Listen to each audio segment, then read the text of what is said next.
Howdy, my name's Zagreus, and this is going to be one of those videos where I just kind of need to complain about some personal stuff. Kind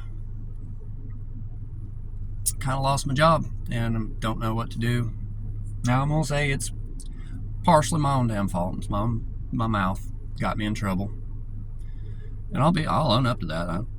But the reason that I got pushed to that point was not my fault, and I'm still very mad that my company decided they would rather fire me than actually deal with the problems that I was complaining about. And I need somewhere to vent, because I came up from nothing and I got here and then I messed it up, and now I don't know what to do, and I'm having to start over from scratch. Growing up, my folks, mom was a stay-at-home mom, or she was supposed to be, and dad always worked maintenance at this one plant until he got hurt. But anyway, he got hurt after I already moved out. But everything that my mother was supposed to take care of, dishes and cooking and cleaning and all of that stuff, that was part of the deal. It was like, you take care of all the domestic stuff and take care of the kids, and I'll go to work and make the living. And, that was the deal. But mom kind of pushed everything off on us three kids as soon as we were old enough to take on the responsibilities. I mean, most of my life was spent cooking for a family of five. I started cooking at 10, and that only got passed off to somebody else after I left. But both my parents are MAGA conspiracy theorists, and that's been very difficult. That shaped my childhood in a lot of awful, awful ways. I'm mostly just wanting to complain about the financial stuff, though. I digress. I'm kind of just telling you how I got here. I want to talk about my financial story, and essentially they did not want to send us to public school because they did not want us brainwashed. So they chose to homeschool us, and that was mom's job, was to homeschool us. And I'm going to be very blunt with you. She gave up on that very quickly. She did not actually school us. I have maybe a third grade education of official by the book schooling, and even she gave up on me when I was 11, and she gave up on my siblings even earlier. My sister, since as an adult, she's the youngest of the three of us, she has actually gone and gotten her GED, her high school equivalent, or whatever it's called, and I'm very proud of her. But I haven't done that, and I do regret that. But they refused to school me so that I could actually do something with myself once I made it out into the world, and chose to use me as child labor my whole life instead. So that already messed me up. I already had that your worth is tied to what you have accomplished this day, what labor you've done. You're tied to your work. I had that from a child, because we had a small farm. It was always taking care of the chickens and having to do all the yard work and shit like that. I mean, I'm not against kids doing chores. I think that that's a good way to teach them about what they're going to have to do for themselves when they become adults and things like that.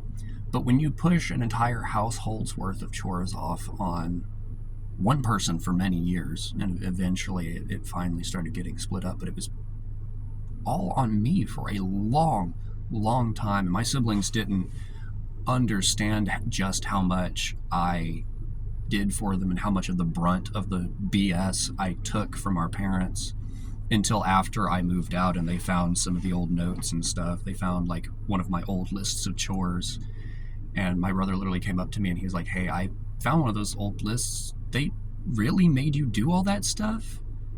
And you had to deal with us shitting on you on top of that?" And I was like, "Yeah. You wonder why I was kind of an awful older brother? That's why." I digress. So essentially, I was set up for failure. I don't have a GED, And even worse, I had those kinds of parents that were like, well, you have to get a job, you have to, or we're going to kick you out. But then they refused to do anything to help me get a job. I needed a license and I needed a car so that I could get a job. I applied to the Waffle House that I could walk to, and with no car and no GED, even though I had no criminal record or anything, Waffle House refused to hire me. I was 20. Like, at this point in time, I had been trapped in that house and unable to get out of there because who was going to help me get a car so I could get driving experience, so I could get a license, so I could get out of there? You know, they bought a car and then refused to teach me to drive. And that car is still sitting there. It's been rotting in the yard for years, along with the other 8 cars that sit in that yard, single wide trailer's yard. Anyway, but eventually I got out of there. I managed to start working full-time, minimum wage at this little plant nursery that was owned by some friends of the family kind of thing. And that was my first job, and I worked there for 3 or 4 months, and basically until the summer nursery work dried up, or rather spring nursery work, I should say. Late spring, early summer is the nursery kind of, when it hits the heat of the summer, most flowers and stuff kind of, you're just on your stables, your landscaping stables. But I digress. I'm getting off topic. And I worked there until I saved up about $1,000 I had put back. Mind you, this is, again, minimum wage in Georgia is still $7.25 because we're awful here. But I eventually saved up, and I had met this guy through Grindr, and we had been talking and dating, and eventually, like, we did date, and I ended up moving in with him, and we bought a truck together. I took my $1,000, and he also had $1,000 from all the stimulus checks and everything, and we put those together and bought this little shitty 95 F-150 that was sitting on the side of the road that somebody was just trying to get rid of, and that was my first vehicle. Of course, I wasn't on the insurance for it for a long ass time. My name was on it, but I wasn't like one of the drivers for a little while just because extra money. But yeah, I got my license eventually with that guy's help. Like, he was my boyfriend at the time and everything, and he helped me get my license. I still remember taking my driver's test in his BMW, terrified I was going to, like, run into something. And don't just because he had a BMW, he didn't have money. He's just anyway. But I went from that to, when that work dried up, I went to work at Tractor Supply for a few months and do retail there. And then that guy that I was dating changed jobs, and after about 6 months, I managed to get a referral from him and get in at the manufacturing facility where he was working. And this is a billion-dollar international company that makes cryogenic tanks. I'm not going to name names, but do a lot of metal work, lots of welding and stuff like that. And I got in there, I started as an insulator because we do some insulation stuff for the cryogenic tanks. And that was where I got my foot in the door with an entry-level job in that plant doing the insulation. I was bottom of the barrel, and I worked my way up slowly. I mean, and again, at this point, I still no GED, not really any experience. I had some retail experience. I was very lucky to get my foot in the door at the time. But this was 2020. This was kind of right at the end of like the heavy lockdown here in Georgia, and they were just starting to rehire their night shift at that plant. So I got on with the night shift, and I'm kind of nocturnal anyway, so it just fit, and it was an extra $2 an hour, so it was good. And eventually that company put me through their internal welding training, and I became a TIG welder, and I've had that certification through the company. It's not an official certification for about 2 years now. In total, I've worked for that company for 4.5 years and never really had an issue. I showed up consistently, didn't call out sick all the time or anything like that. did my work well. You'd have your, occasional mess ups, like you forget to measure something or you forget to, it happens all the time. But like that's stuff that happens to everybody. And the thing is me running the head of the line where I was, toward the end of my employment there, I was at the very head of the assembly line where I took flat metal sheets and actually ran the sheet roller that turned them into cylinders. So most of my welding experience is just tacks. I've done tack welding for like 2 years. I'm not actually a very good welder, but which is why I'm like, I don't feel comfortable trying to go get a welding job again, because what I just left as a welding job wasn't really a welding job. It was just your technically welding job. But working in that position, I've kind of lost my train of thought a little bit. But working on the sheet roller, I had to do a lot of part numbers because each sheet, each thickness, they're all different part numbers, and they're all like 7-8 digit number part numbers. And I have so many of them memorized at this point because of my really good memory that like I made myself incredibly valuable with what skills I have. So that's kind of like the backstory of me coming up from nothing, and that's where I got to this point. So fast forward to, I'm on the sheet roller, and I'm on night shift, and my day shift equivalent has been there a lot longer than me and has a lot more sway. He's one of the good old boys, if that makes any sense. So he gets kind of special treatment to begin with. But all of the sheets that we use are in a big stacker, essentially. It's basically, you take the pallet of sheet metal, you set it on this cart, the cart goes into this big crane tower, and it puts it on a shelf in that tower.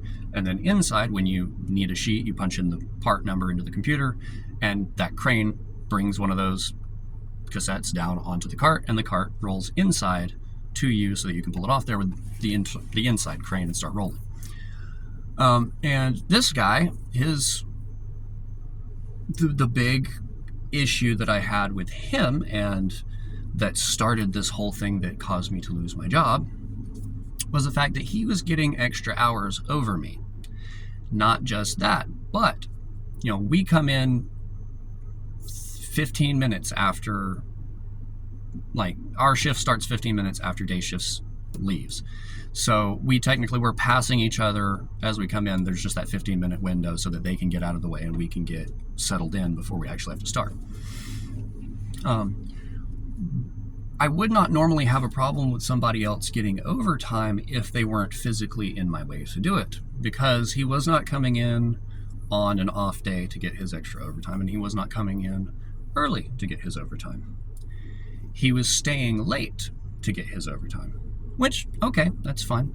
However, anytime he was trying to send anything in to the stacker, the crane, there's only one crane, so it would be froze up as long as he was doing anything, because it would be busy, and I couldn't do my thing to do my job for like 2 hours a day at bare minimum 2 days a week. And what would bug me is I know that day shift works differently than we do a little bit. See, our shift manager is old school. He's an old man. He's very much the, like, if you have time to lean, you have time to clean kind of hard ass. And anytime we're not busy or we finish early, we're not allowed to write out the rest of our hours so we can get our paycheck and like go. We have to either find something to look busy, which I cannot stand because that's literally just wasting my energy for your entertainment, or go home. And a lot of us, because of the fact that there's not enough busy work for 80 guys to fight over at the end of the night every night when we're short on work lately, a lot of us would just go home. The day shift production manager, he won't write you up for sitting there on your phone. He will come watch videos and laugh at them with you. So day shift has this habit of rushing to get everything done really quickly, and then they'll spend like the last 3 hours of their 10-hour shift just sitting there chilling. So knowing that this guy has probably just spent the last 2 hours on his phone. He is now in my way doing something that he could have been doing while he was on his phone. And on top of it, the overwhelming majority of the time he's out there getting his overtime, loading the stacker, which is something that needs done. A lot of the time he's just sitting there playing on his phone and the computer is buffering in my way and he's not actively getting it out of my way so I can do my thing. Like, he's literally, it is buffering, it is preventing me from doing anything, and he's sitting there instead of doing the thing that he needs to do to get it out of my way so that I can do my job constantly. And he kept bragging to me that he gets unlimited overtime. They just let him stay a couple hours, just whenever he wants, because he's been there so long. He straight up bragged about this to me, to my face, a couple of times, and that really, really frustrated me. So, made some complaints about this to my supervisor. Now, my current supervisor, or I guess now former, he only got hired a week before me, at most. And we are only a couple of months apart, different in age. We are very similarly capable people, with the exception of the fact that he has schooling. He has a formal education, he's been to trade school and all of that, and he thinks he's God's gift to welding, and it's whatever. When he first stepped up to the supervisor role, he kind of let it go to his head and was a teeny tiny tyrant for a little while, and a lot of us were pissed off about that. And one guy actually got pissed off enough to the point where he ran his mouth. He said, I'd be willing to catch a charge for that little motherfucker. Because this guy was making our lives a living hell. I make no mistake, he was riding our asses for no reason. Like, there was no point in any of that, and he knows it. We've talked about it since, now that he has calmed down and become less of, an overbearing douchebag. We've talked about it, and I've thanked him for his improvements, ragged on him a little bit playfully for how he used to be, but I was patient. I was not one of the people that went to HR and kept complaining and things like that. I wasn't one of the people that literally made a death threat against the little motherfucker because of how terrible a supervisor he was. But, so keep that in mind, that little, I'm willing to catch a charge for that little motherfucker. Keep that in mind, because that guy that made that threat kept his job. Okay, so let's look at David this guy in my way. I'm trying not to name names, but I let that one slip out. Fuck. Anyway, this little dude in my way, bragging about shit. So I complain about it. Mentioned my supervisor. And he's like, well, I'm going to try to take it up with somebody. Okay. A couple months go by. It's still happening. Complain again. Nothing. No. Okay. So I finally, eventually, after about 8 months of complaining to this supervisor and nothing getting done, I went and I complained to the manager of our HR department about it. And I was smart about it. She doesn't know, but I recorded the conversations that we had at the time. And she said, I'm going to look into this because it is unfair that he's getting extra time over y'all and everything. And especially because this last year or so, we've been so short on parts and things like that we've only been getting maybe 35 hours a week. Like, we've been working short Thursdays for a long ass time, and it's been catching up to our budget. So, made the complaint to her. I expected something to finally happen. A couple weeks go by, nothing really happens. I complained to my supervisor again. I told him I went and talked to the HR lady, and still nothing happens. What gives?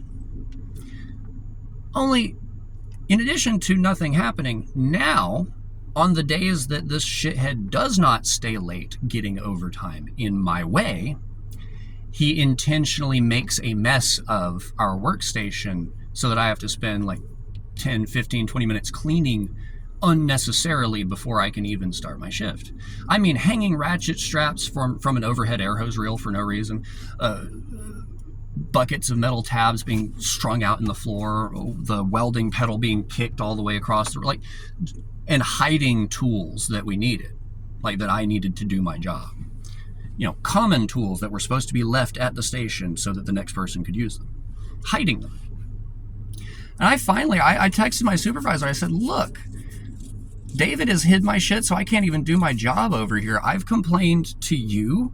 I've complained to the HR lady. I don't know what to do anymore unless I just shoot him myself. What am I supposed to do? Well, a few minutes later, he marches his teeny tiny little penis over there and tells me, oh, well, because you said it in text and there's a proof of it, I now have to report that as a threat. And I'm like, really? So you're going to report me instead of doing my job? So I'm not allowed to be upset that I've been complaining for a year at this point and nothing's gotten done, and I'm still getting this shithead interfering with my ability to make a paycheck, my ability to survive in this world, and bragging about it, and just going out of his way to be a little shit. You're going to report me and cost me my job.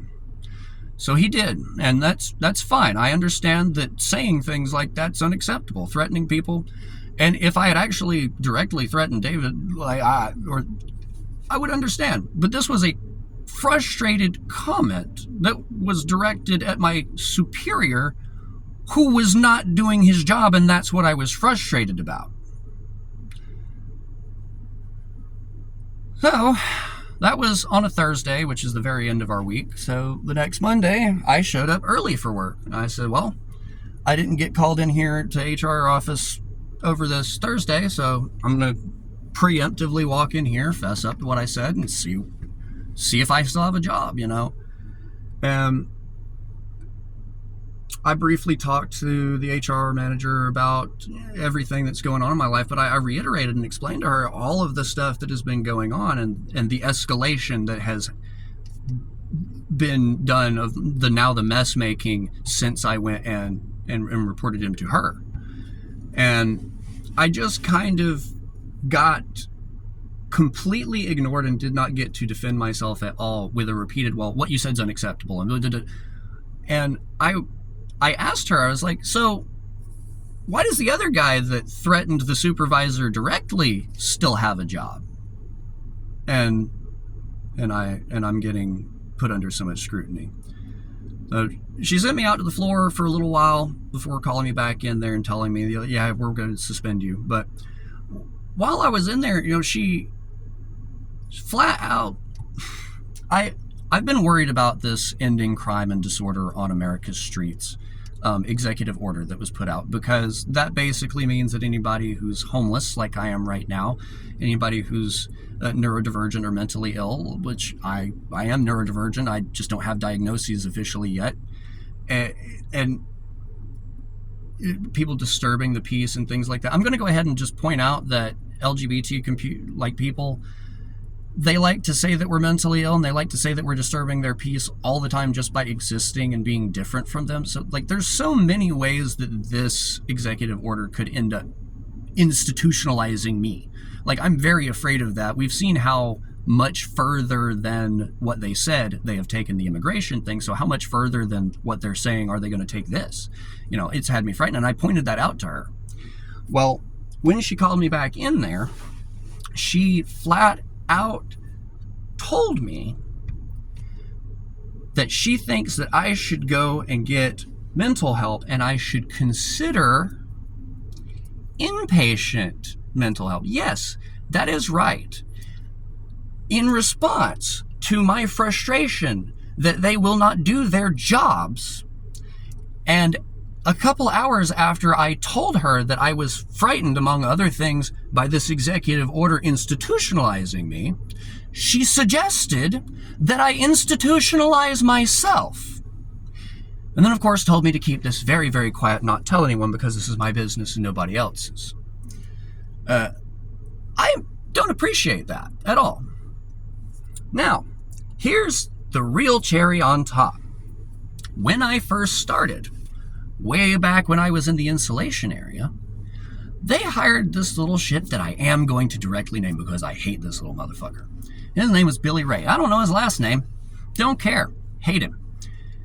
They put him over there with me. He was hired on as a welder, but it became quickly apparent after they threw him at like 4 or 5 different welding jobs in the shop that he was not worth shit as a welder, despite talking like he was God's gift to welding. He's a pipe welder. He's one of those. If you know anything about welders and you know anything about pipe welders, they're... Anyway. And I normally try to get along with everybody as much as I can. And this guy was no different. But he's like 5'6" and mad about it. In his late 20s, mid 30s area, and his hairline was back here, and like he's miserable and like divorced, single dad and things like that. But one of those people that likes to take their misery and make it everyone else's problem.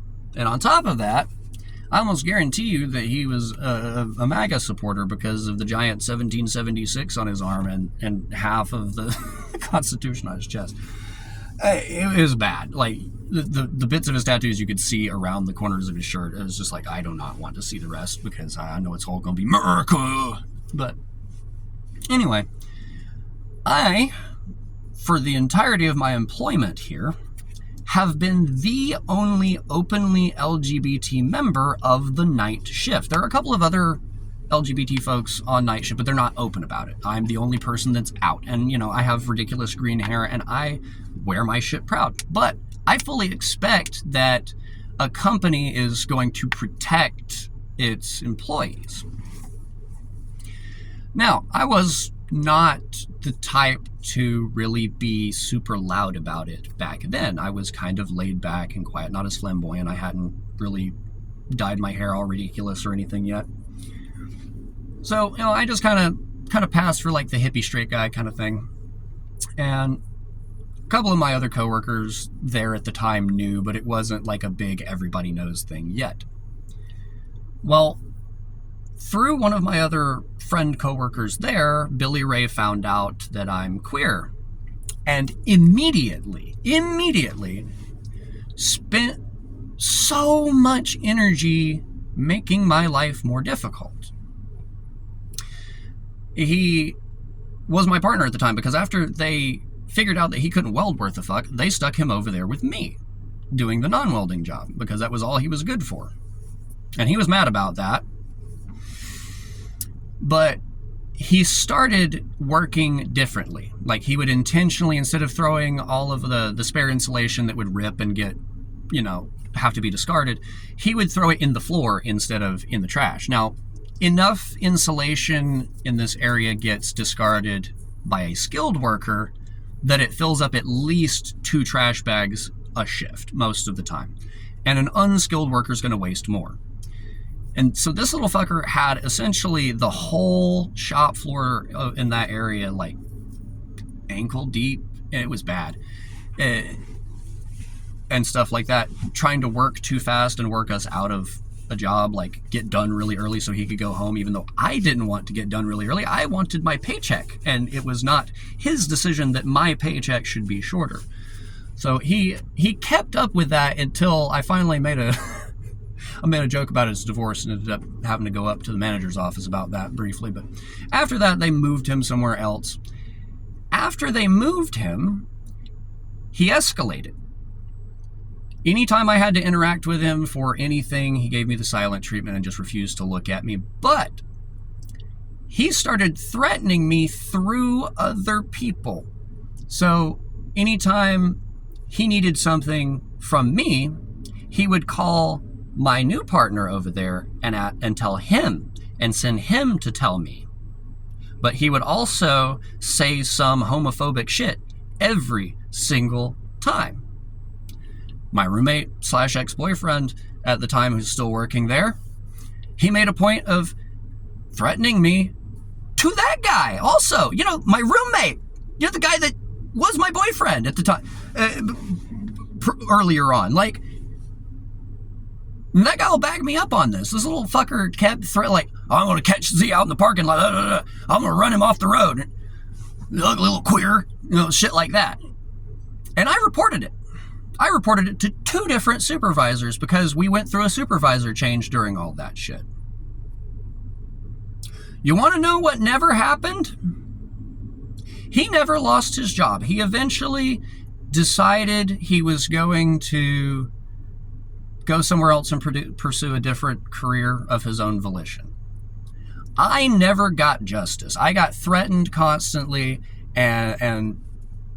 but it was indirect, so I didn't feel like I really had much ammunition. But then when this happened, I brought that up and I asked her, and so what about the threats that were made against me? Threats she never heard about. Threats that never made it higher than those supervisors. So let me get this straight. I'm complaining about favoritism, and I have lost my temper and it's been interpreted as a threat. But you didn't do anything when I was threatened, and you didn't do anything against this other guy that also made a threat, but you're doing stuff against me, which is exhibiting the very favoritism that I'm coming in here to complain about. Now, again, the HR lady does not know that I recorded all of these conversations, and I will be shortly getting in contact with a lawyer about all of this because I am very, very disappointed with how all of this has been handled. And while I do understand that I am at a negative because of what I said, and that's fine. I will own that up. What about the rest of this stuff? What about the stuff that I was complaining about that you guys just ignored? Like, you decided to fire me instead of actually addressing any of these problems, instead of actually, I don't know, maybe going through and firing some of the people that buried my reports of the threats made against me. Maybe you should do that.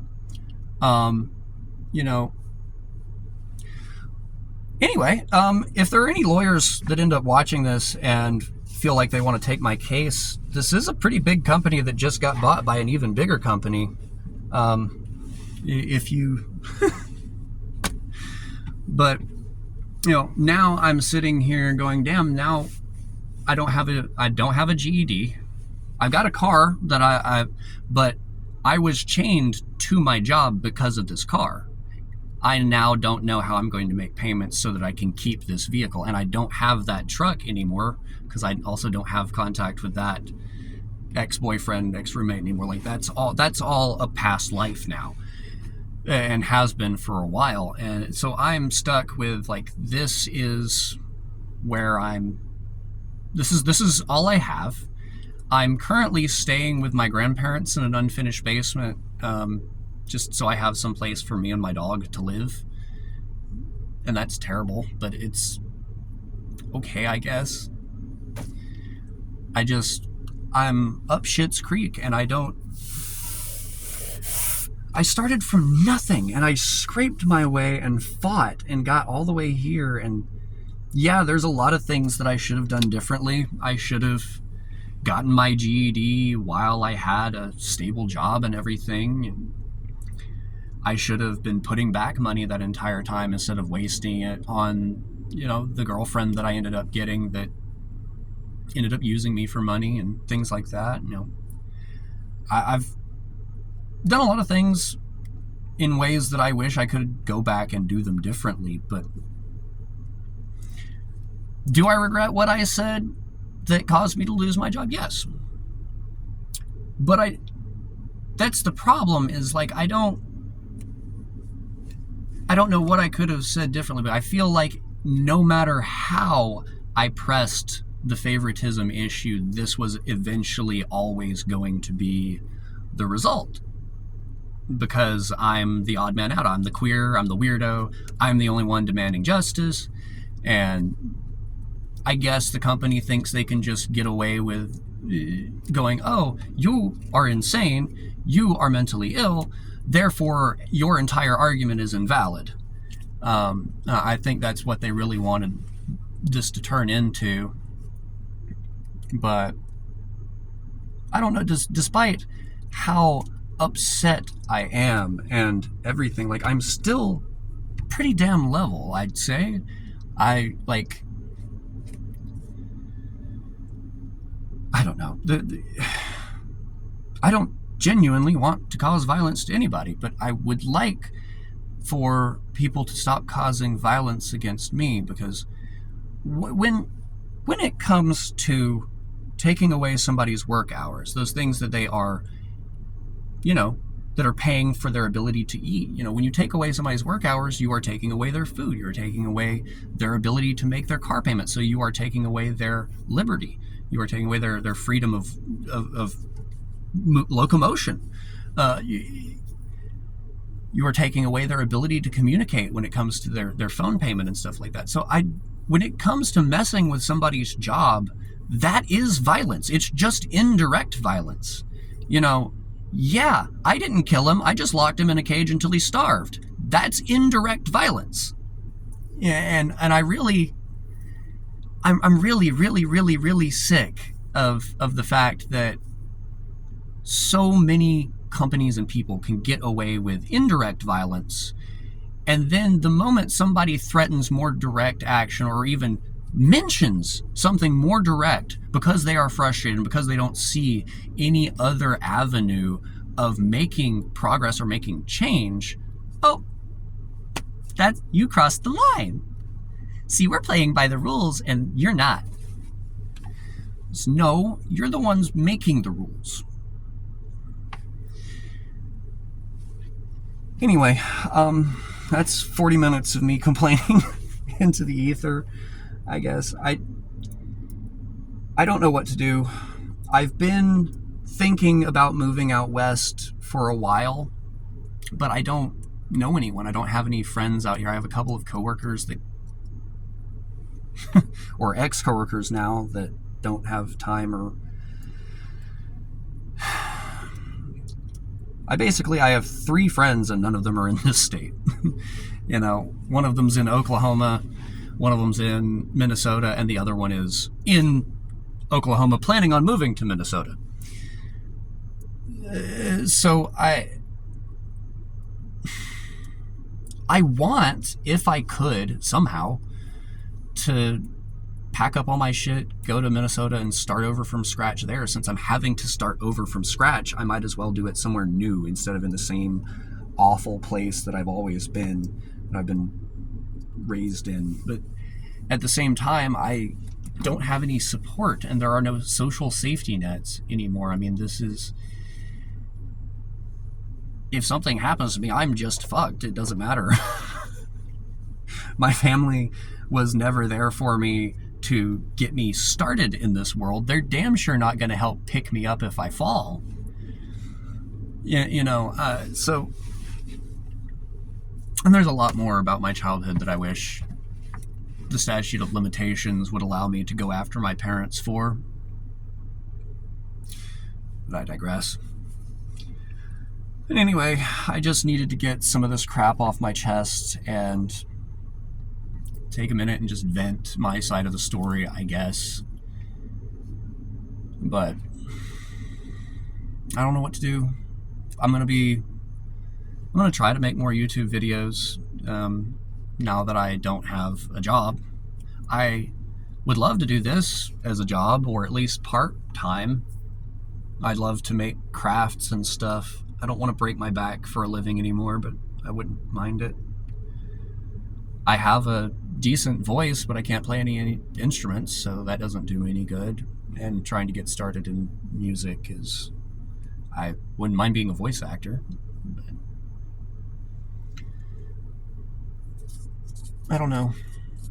There's so much stuff I want to do. I've had a TTRPG project I've been writing on for years, but I haven't actually been able to work on it in the last year with the way my life has gotten turned upside down.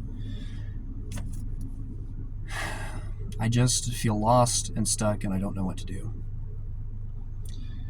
But anyway, I'm going to shut up now and get off here. And if you made it this far, thank you for listening to me.